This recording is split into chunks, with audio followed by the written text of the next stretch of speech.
Eu fiz um castelo tão lindo, mas a onda veio e o levou. Era um castelo de ilusões, cujo um lindo sonho acabou.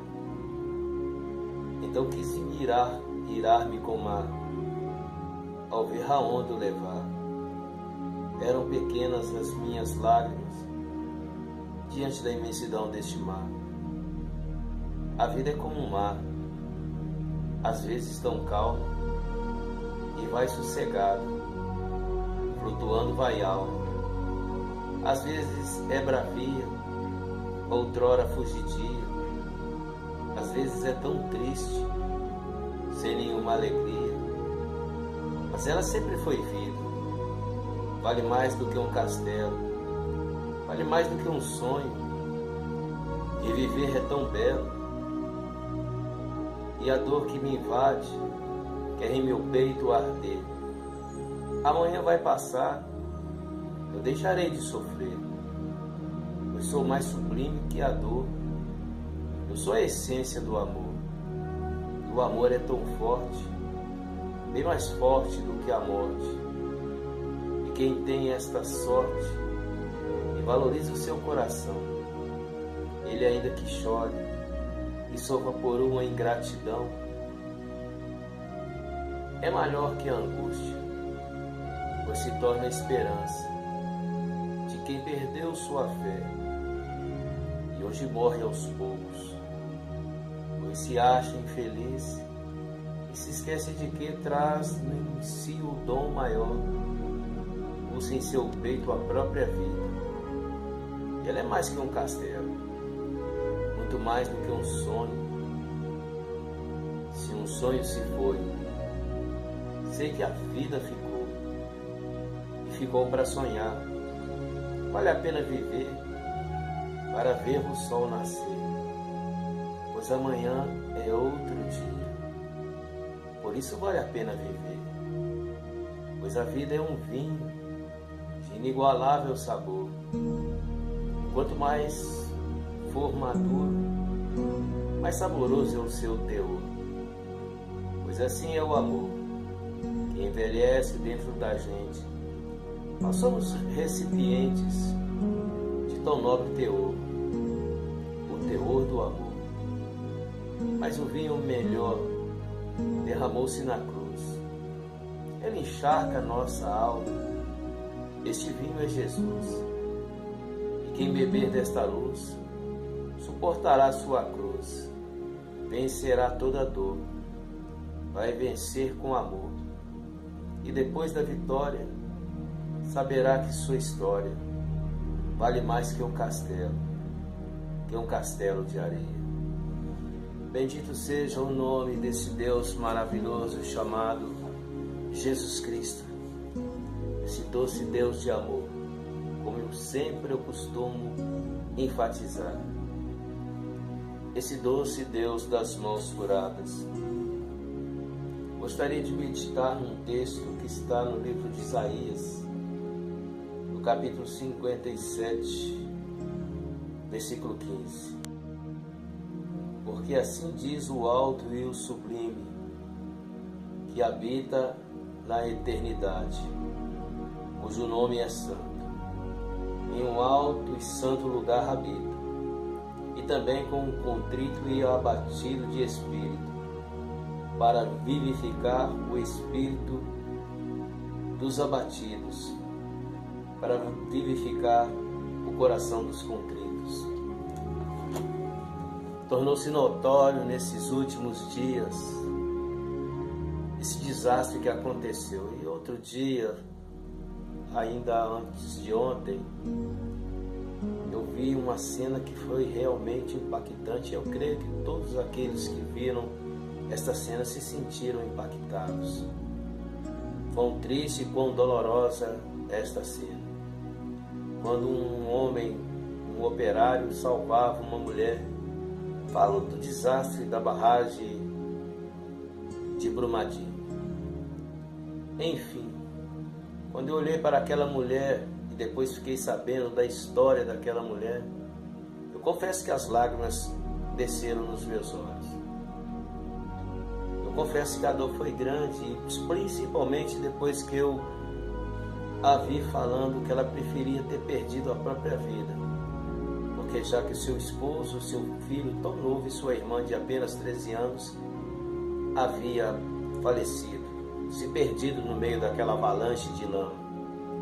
E essa cena ficou cravada, estigmatizada na minha memória. Essa cena de uma mulher toda suja de lama, sem forças para se levantar.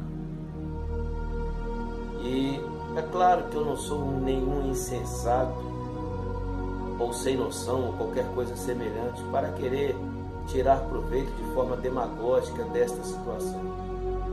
Mas eu lembro e posso fazer uma analogia sobre esta questão. Quanto a esta jovem mulher, resta o propósito de acreditar sempre em Deus. Eu creio que Deus haverá de reconfortar a sua alma, trazer paz para o seu espírito. Esta é a minha oração.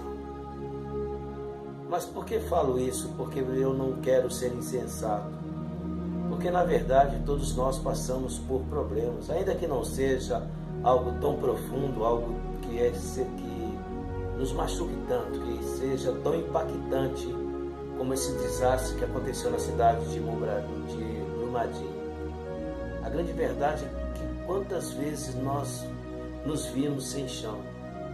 Os nossos sonhos simplesmente se acabam da noite para o dia. E quantas vezes nós passamos por momentos em que perdemos entes queridos, não uma avalanche como essa que causou grande comoção, mas quantas vezes nós também perdemos pessoas que eram imprescindíveis para as nossas vidas. Quantas vezes nós de repente nos vemos enfraquecido, esmorecido, completamente exaurido e sem forças para lutar. Não que eu esteja querendo fazer uma comparação, eu volto a repetir, seria completamente sem noção se em meu coração eu quisesse me valer e equiparar a caso tão terrível, cena tão dolorosa, experiência tão marcante e tão triste como foi o caso, não somente dessa moça, mas quantas pessoas viram seus entes desaparecerem como num piscar de olhos.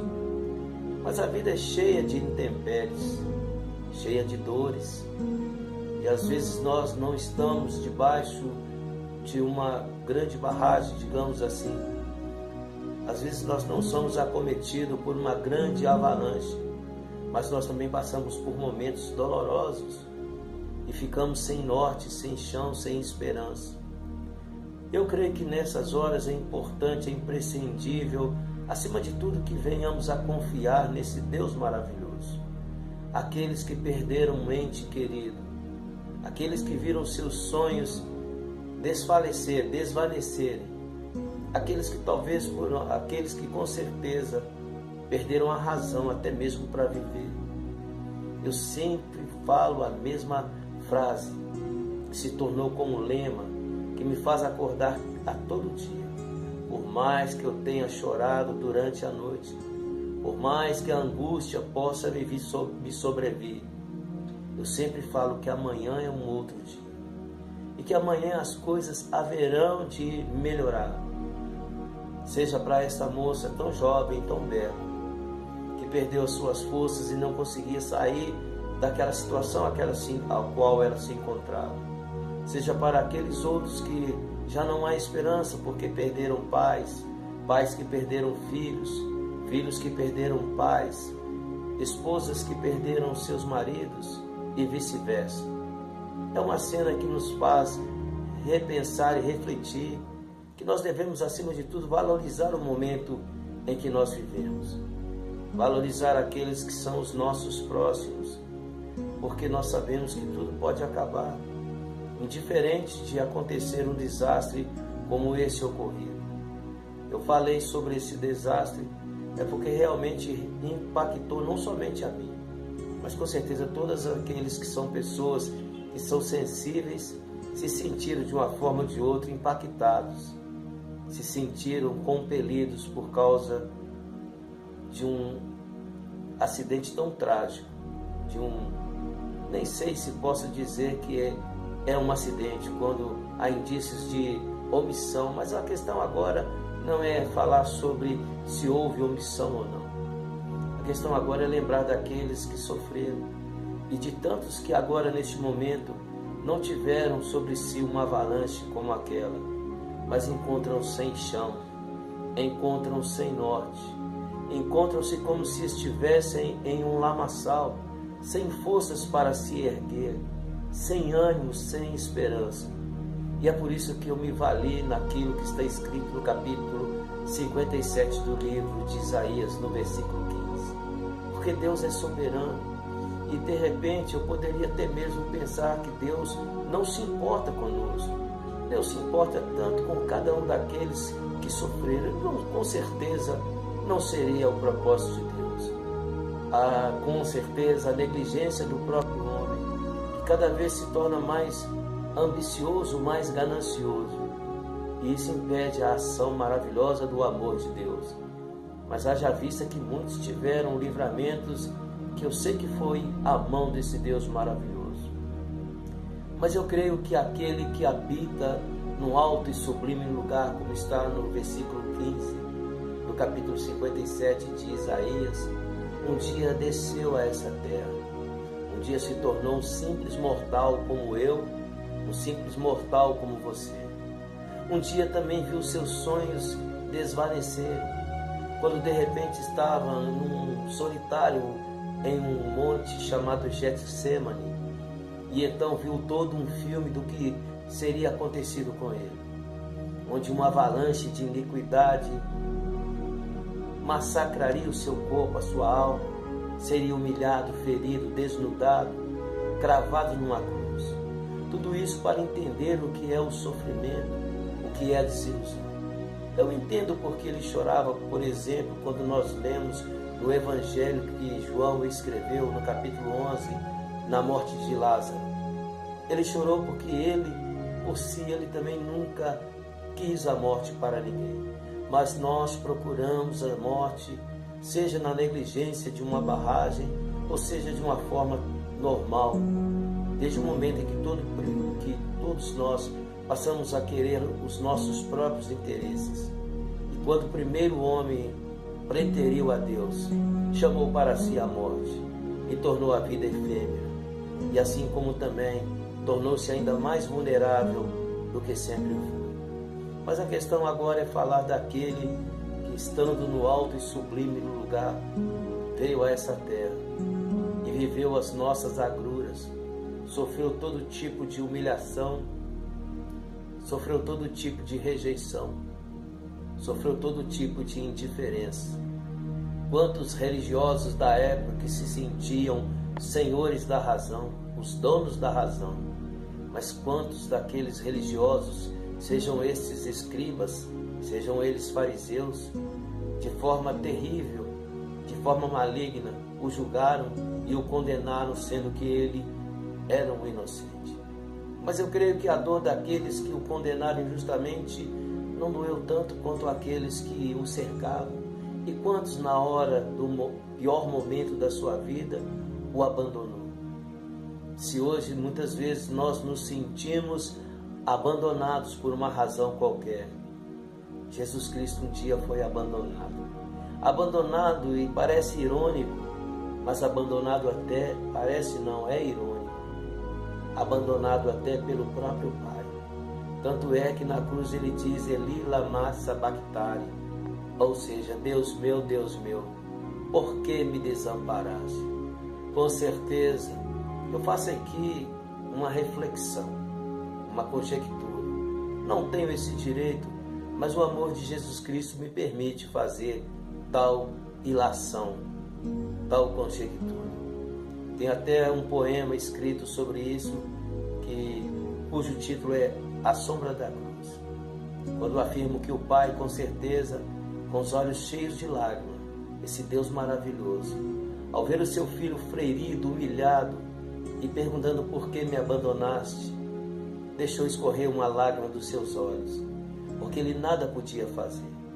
Porque aquele que se encontra hoje, de certa forma, desolado, angustiado e abatido, aquele que não havia esperança para ele, hoje pode se achegar a Cristo Jesus. Eu sempre guardei no meu coração e sempre repito como se fosse um mantra, algo que li no capítulo 4 do livro de Hebreus, em que fala que nós temos um sumo sacerdote que se compadece de nós em nossas fraquezas, que em tudo ele foi tentado, em tudo ele foi provado, mas ele venceu. Venceu a indiferença, venceu a humilhação, venceu a condenação injusta que sofreu.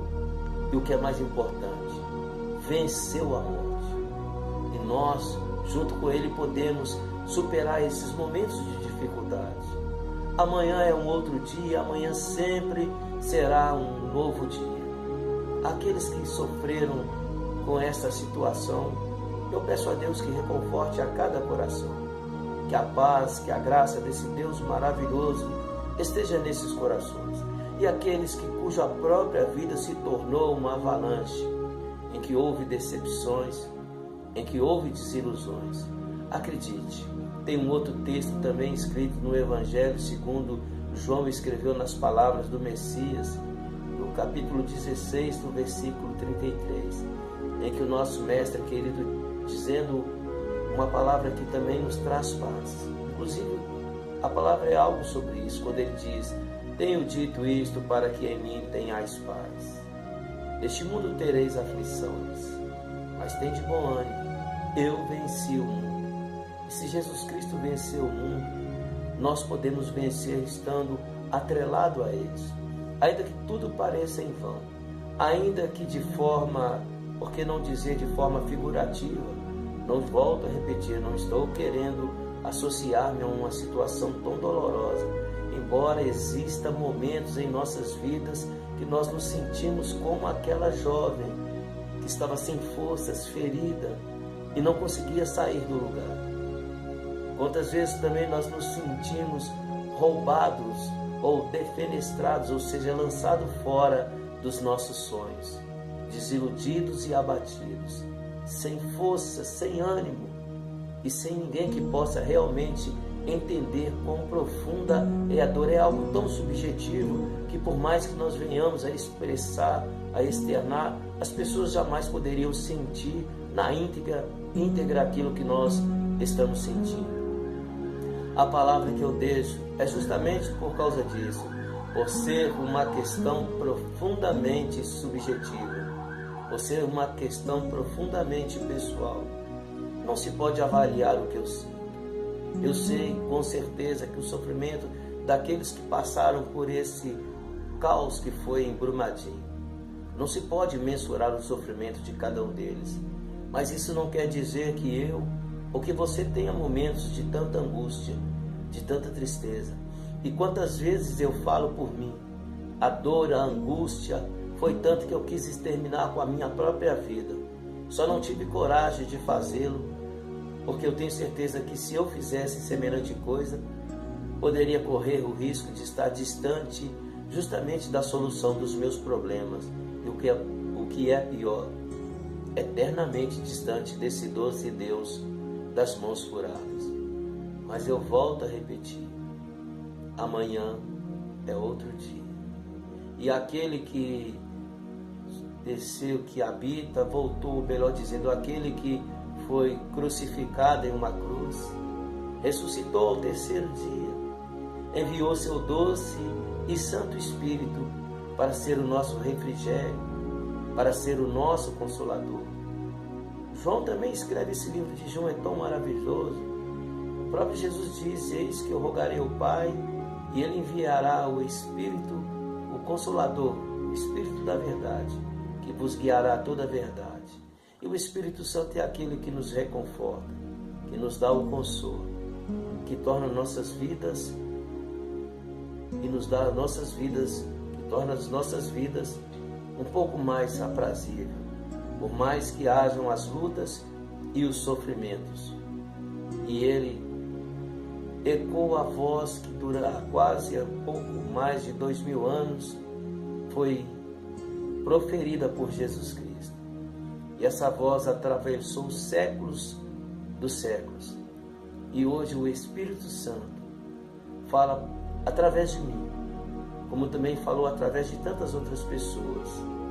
É só fechar os olhos, ignorar esse que se tornou apenas um receptáculo, mas acreditar que Deus usa, já que usou uma vez uma mula, está me usando agora para repetir aquilo que Ele falou há pouco mais de 2000 anos, testificado no livro de Mateus, no capítulo 11, a partir do versículo 28. Vinde a mim, vós que estáis cansados e sobrecarregados, que eu vos aliviarei. Tomai sobre vós o meu jugo, e encontrarei descanso para vossas almas. Pois o meu jugo é leve, e o meu fardo é suave. Bendito seja esse Deus maravilhoso. Louvado seja o teu nome.